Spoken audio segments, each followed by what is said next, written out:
मेरी गल गलत जे होवे गल एक बोर न समझी। भुखा चा लवे रोटी ते उसनू चोर न समझी। कीड़ियां रल के आवन ते सप दा जोर नहीं चलदा। और जरदारा गरीबां नू कदी कमजोर न समझी। अस्सलाम वालेकुम सजनों बेलियो मित्रों, की हाल चाल है। मैं थोड़ा दोस्त मोहम्मद अली खिजर, तुसीं वेखदे पे अपना चैनल पंजाबी वसेब। एक नवा वीलॉग लैके थोड़ी खिदमत च हाजिर हाँ। जंग के हवाले नाल गलबात करनी है कि जनाब जंग के निक्के निक्के पॉइंट ते नज़र रखी गई। जो पाकिस्तान ने यह ऑपरेशन करना, ऑपरेशन का नाम रखा बुनियान मरसूस।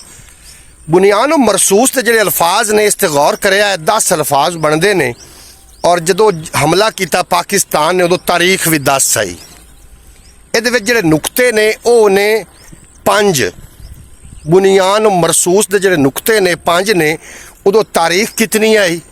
उदों आई तारीख, उदों 10 तारीख आई तो महीना हा 5वां।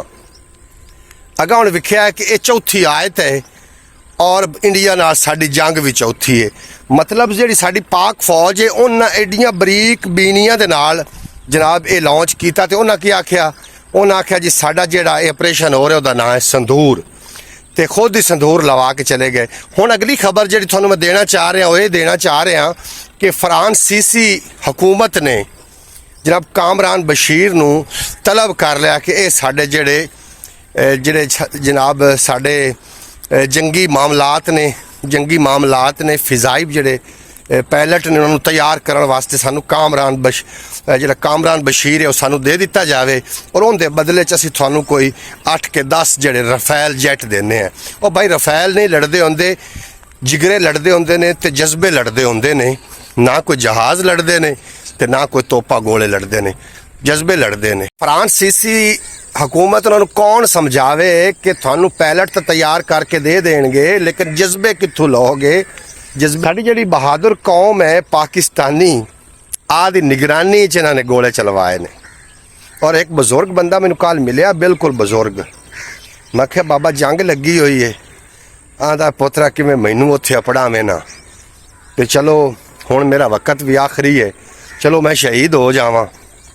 जज्बा जो पाकिस्तान ते मुसलमानों के अंदर जज्बा है वो है कि जिमें शहीद होना है सीधा जन्नत पहुँच जाना है। और पक्की गल है ये जनाब, ये जज्बे भी तो फिर चाहिए ने। बाकी कामरान बशीर ने जी कारकर्दगी अदा की है। कामरान बशीर का भी तो उस्ताद है ना। और पूरी सोशल मीडिया नूं चाहिए कि दसना चाहिए सोशल मीडिया ते कि कामरान बशीर नूं ट्रेन किने कीता, ताकि असीं उहदे जिहड़े उस्ताद मोहतरम ने जिन्होंने ट्रेन उन्होंने कीता उन्होंने भी खराज तहसीन पेश कर सकीए।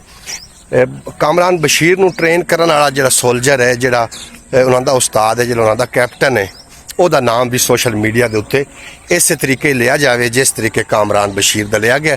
बाकी बच्चे ने सोहना काम किया है, सोहना काम किया। अल्लाह पाक ने इज्जत दी पूरे पाकिस्तान और फखर नाल जनाब सिर बुलंद हो गया पाकिस्तानी अवाम का भी और पाकिस्तान का भी। तो चाहिए तो कि कामरान बशीर का जो उस्ताद है उनका नाम भी सोशल मीडिया पर आम कर दिता जाए।